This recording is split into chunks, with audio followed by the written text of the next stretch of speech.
আল্লাহ পাকের প্রতিটা সৃষ্টি এক একটা রূপক মেসেজ দিচ্ছে। জানেন, রাবার গাছ দেখেছেন? রাবার গাছ, যে গাছ থেকে রাবার হয়, গাছটাকে দেখবেন পরিচ্ছন্ন, গাছটা পরিষ্কার। যে নিজে পরিষ্কার করে সে নিজেও পরিচ্ছন্ন। জমিনের মধ্যে দেখবেন মৃত জমিন, বৃষ্টি পড়লো, সজীব হয়ে উঠলো। সবুজ ধান ক্ষেত, এই সবুজ ধান ক্ষেতটা আপনার যৌবন, আস্তে আস্তে ফসল হবে। এই ফসল হওয়ার টাইমটা হচ্ছে আপনার পৌরত্ব। এরপরে ফসলটা কেটে ফেলা হবে। এই ফসলটা আপনার ভালো কাজ, আমলে সালেহ, এটাকে রেখে দেওয়া হবে। বাকিটাকে হলুদ বর্ণের যে খড়কুটা, এটাকে জ্বালিয়ে দেওয়া হবে। এই যে ধান গজালো, একটা সিজন গেল, এর মধ্যে আপনার দুনিয়ার জীবনের হায়াতের রূপকথা আছে। জি, পাহাড়কে দেখেন, পাহাড় বিশালতা নিয়ে দাঁড়িয়ে থাকে। ওর গায়ে যতই ঢিল মারেন, লাথি মারেন, সমালোচনা করেন, সে নড়বে না তার জায়গা থেকে, থাকবে, সে ওর জায়গায় স্থির থাকবে। কিন্তু সে শান্ত থাকে, সে চিল্লাফাল্লা করে না। তাই যারা সাহসী বীর, তারা বেশি কথা বলে না, শান্ত থাকে। যারা পাহাড়ের মধ্যে দৃঢ়, ওরা বেশি কথা বলে না। সাগরকে দেখেন, বিশাল সাগর, কক্সবাজারে যান, সাগরকে বিশাল সাগর গর্জন করছে, ভিতরে অনেক সম্পদ, অনেক মাখলুক আছে।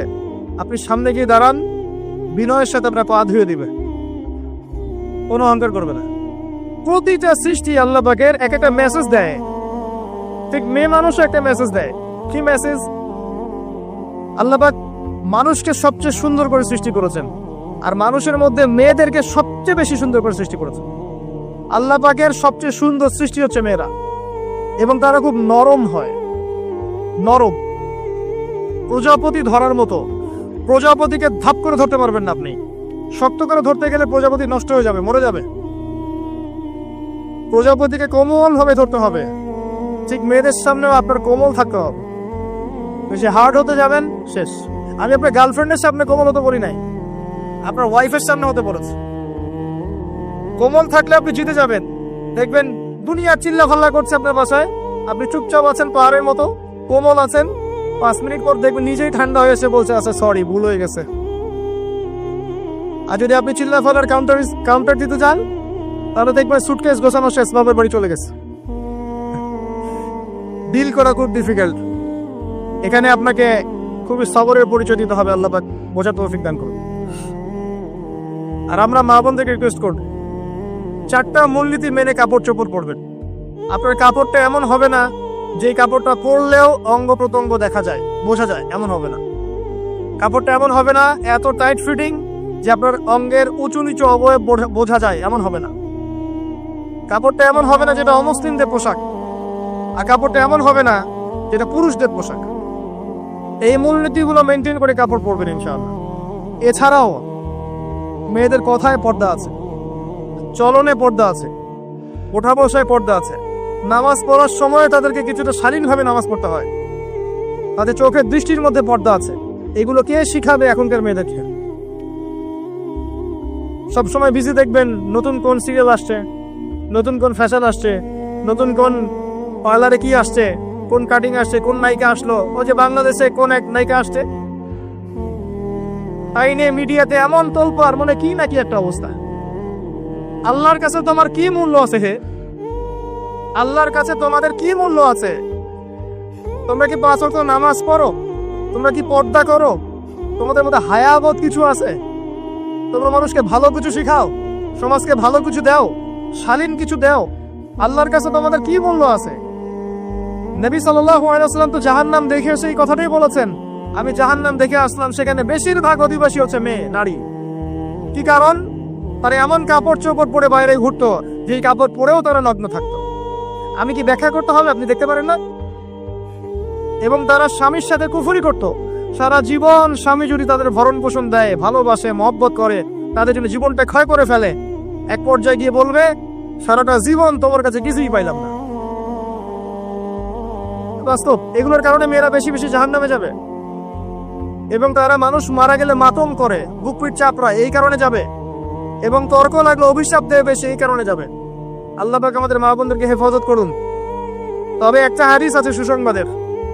নবী সাল্লাল্লাহু আলাইহি ওয়াসাল্লাম বলেছেন, একজন নারী যদি 4টা কাজ করতে পারেন, জান্নাতের যে কোনো দরজা দিয়ে ইচ্ছা প্রবেশ করতে পারবেন। 1 নাম্বার 5 ওয়াক্ত নামাজ, 2 নাম্বার রমজান মাসে সওম, 3 নাম্বার আপনার লজ্জাস্থানের হেফাজত অর্থাৎ খাস পর্দা, এবং 4 নাম্বার আপনার স্বামীর আনুগত্য। ফ্যামিনিস্ট আকীদার মেয়ে হলে আনুগত্যকে দাসত্ব মনে করে, স্বামীর আনুগত্যকে তারা দাসত্ব মনে করে। স্বামী কে? স্বামীর সম্মান বোঝেন আপনি? স্বামী কে? যার ব্যাপারে নবী সাল্লাল্লাহু আলাইহি ওয়াসাল্লাম বলেছেন, আমি যদি আল্লাহ ছাড়া অন্য কাউকে সেজদা করতে বলতাম তাহলে মেয়েদেরকে বলতাম তারা যেন স্বামীদেরকে সেজদা করে। আপনাকে আমি কিভাবে বুঝাবো স্বামীকে? স্বামীর মর্যাদা কোথায়? এগুলো কি ইসলাম মেয়েদেরকে ডমিনেট করছে এগুলো দিয়ে? কেন? এই স্বামী আপনার জন্য সারাটা জীবন ক্ষয় করে ফেলে। একটা চোর পর্যন্ত, একটা চোর, একটা করাপ্টেড মানুষ, দুর্নীতিগ্রস্ত মানুষ, সে চুরি করে দুর্নীতি করে এনে বাচ্চাকে খাওয়ায়। একটা ধর্ষক পর্যন্ত ওর মেয়েকে আদর করে। পুরুষ মানুষ কি জিনিস কেমন করে বুঝবেন?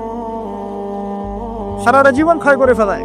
যদি আপনি তার আনুগত্য করেন, তার সামনে সুন্দর মতো থাকেন, তার কথার সাথে তর্ক না করেন, ভালোবাসা দিয়ে থাকেন, আপনার জন্য সে জীবন দিতে প্রস্তুত থাকবে। এরকম পুরুষ মানুষ আপনাদেরকে কেউ চোখ তুলে তাকে চোখ তুলে ফেলাবে, এরকম পুরুষ মানুষ। আর এখন তো পরিস্থিতি ডিফারেন্ট। বাসায় পুরুষ বাইরের ছেলের সাথে ফোনে প্রেম হয়ে গেছে, পালাই চলে গেছে, বিয়ে করে ফেলছে। দেখবেন বাসায় স্ত্রী আছে, বাইরের মেয়ের সাথে প্রেম করে বিয়ে করা শেষ। বিয়ে করলে সমস্যা নাই, ব্যভিচার করে ফেলছে। বিয়ে সে করতেই পারে, সেদের সমতা রক্ষা করতে পারে, সেটা তার ডিফারেন্ট ইস্যু, এটা অন্য ইস্যু। তো স্বামীর আনুগত্য আপনি কিভাবে বুঝাবেন? এটা দাসত্ব নয়। নবী সাল্লাল্লাহু আলাইহি ওয়াসাল্লাম বলেছেন, কোন স্বামী যদি কোনো স্ত্রীকে চায়, তার প্রয়োজনের জন্য চায়, মহব্বতের জন্য, স্ত্রী যদি চুলায় রান্না করতে থাকে, ওই রান্না ফেলে দিয়ে তাকে আসতে হবে। হাদিস। রাতের বেলা স্বামী স্ত্রী শুয়েছে, স্বামীর চাহিদা আছে, স্ত্রীর কোনো সমস্যা নাই, স্ত্রী ফিট, ইচ্ছা করেই অহেতুক স্বামীকে বলল আমি রাজি না, উল্টা পাশে মুখ করে ঘুমিয়ে গেল। আল্লাহর নবী বলছেন, সারা রাত আল্লাহর পক্ষ থেকে একজন ফেরেশতা আসবে, এসে এই নারীকে অভিশাপ দিতে থাকবে। এখন এগুলো হাদিস শুনলে বলবে যে ইসলাম তো মেয়েদেরকে ছোট করছে। একজন মেয়ে তার একজন স্বামীর কথা বলছে, স্বামী তার মেয়ে, তার স্ত্রী, তার মা, তার বোন, সবাইকে তার মিরাসের হক দিতে হয়। একজন মেয়ে তার বাবার সম্পত্তি পায়, কোনো কোনো ক্ষেত্রে তার ভাইয়ের সম্পত্তি পায়, তার স্বামীটা তো পাই, তার ছেলের টক, নানি হলেও সম্পত্তির হক আছে। একটা মেয়েকে চতুর্দিক থেকে সিকিউর করা হয়েছে ইসলামে। তারপরেও কিছু ফ্যামিনিস্টের কারণে এরা বলবে যে মেয়েদেরকে ইসলাম ছোট করছে। হ্যাঁ, মেয়েদেরকে ইসলাম কেন ছোট করছে? কারণ পর্দা করে যে বাইরে বেরোতে বলেছে, ঢ্যাং ঢ্যাং করে নগ্ন হয়ে বেরোতে নিষেধ করেছে, এই কারণে। যদি বলে যে ইসলাম আপনাদেরকে ফ্রি মিক্সিং এর স্বাধীনতা দিচ্ছে, আপনারা সবাই ফ্রি মিক্সিং করেন, গেঞ্জি পরেন, টি শার্ট পরেন, স্যান্ডো গেঞ্জি পরে বাইরে ঘুরে বেড়ান, টাইট ফিটিং প্যান্ট পরে বাইরে ঘুরে বেড়ান, সব জায়গায় আপনারা ফ্রি মিক্সিং করেন, পর্ন দেখেন, জেনা করেন, মদ খান, ইসলাম খুব ভালো। তখন তোমাদের জন্য তো ইসলাম নয়, তোমরা জাহান্নামে যাও, আল্লাহর কি আসে যায়? ইসলাম তোমাদের জন্য নয়, তোমরা জাহান্নামে গিয়ে মরো, ইসলামের কিছু যায় আসে না। আল্লাহর ওয়াস্তে পারিবারিক আদর্শের দিকে ফোকাস করে প্রিয় ভাই। নিজে জাহান্নামের আগুন থেকে বাঁচেন, পরিবার বর্গকে বাঁচান, পরিবার একটা পার্ট হচ্ছে আপনার পিতামাতার সাথে খারাপ আচরণ করতে যায় না আল্লাহর ওয়াস্তে। সেই ব্যক্তির জন্য ধ্বংস যার পিতামাতা বেঁচে আছে, তাদের হক আদায় করে সে জান্নাতে যেতে পারলো না, তার জন্য ধ্বংস। আরেকটা অংশ আছে আপনার সন্ততি, বাচ্চা কাচ্চার প্যারেন্টিংটা খুব সুন্দর করে করেন।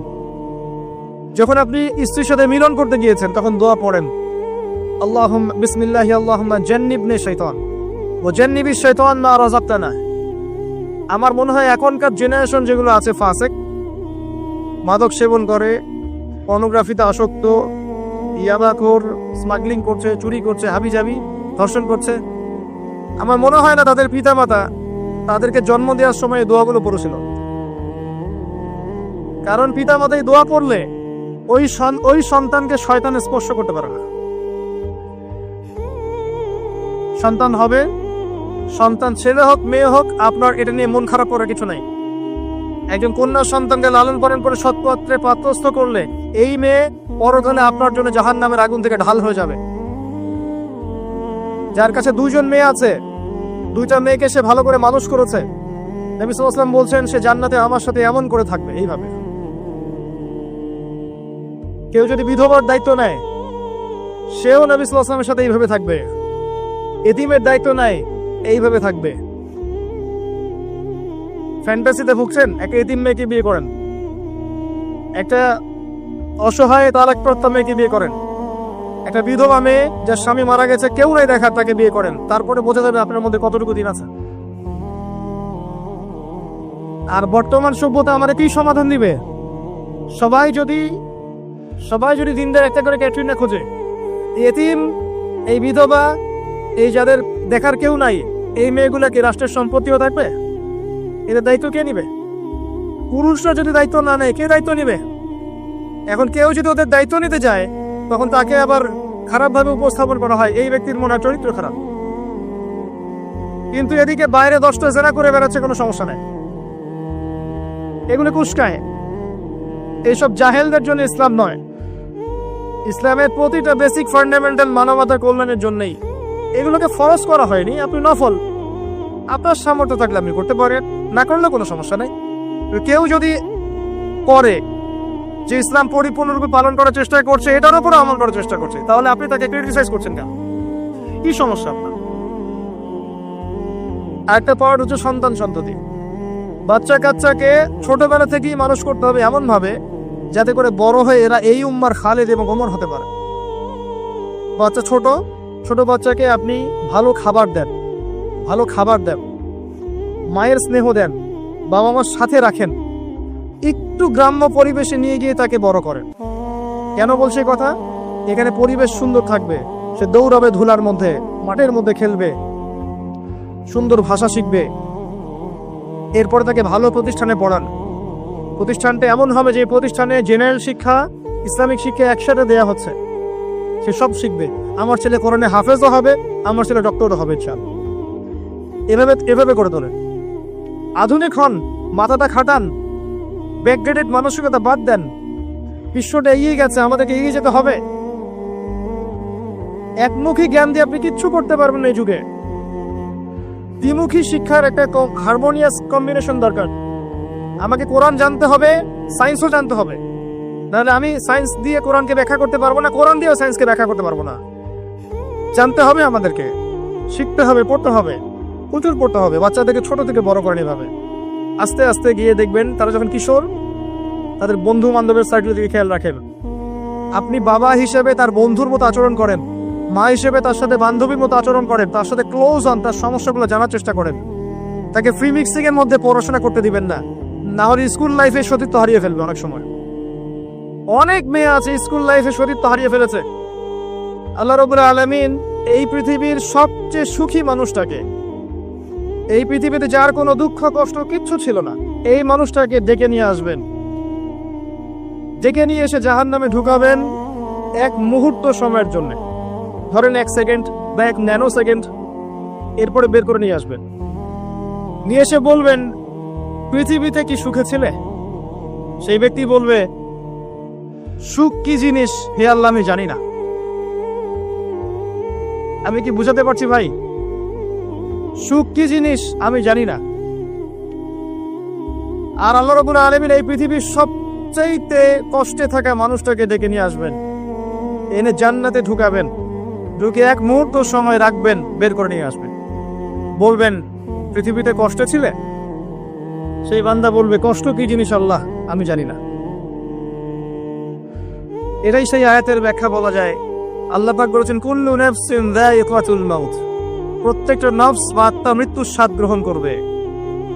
ওয়া ইন্নামা তুওয়াফাউনা উজুরাকুম ইয়াউমাল কিয়ামাহ, কিয়ামতের মাঠে তোমাদের পূর্ণ প্রতিদান দেয়া হবে।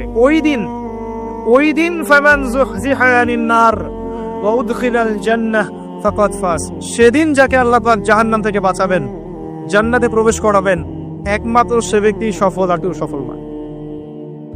এই আয়াতটা হচ্ছে দ্য ডেফিনেশন অফ সাকসেস, যার পিছনে আমরা ছুটছি। আমরা সাফল্যের পিছনে ছুটি না।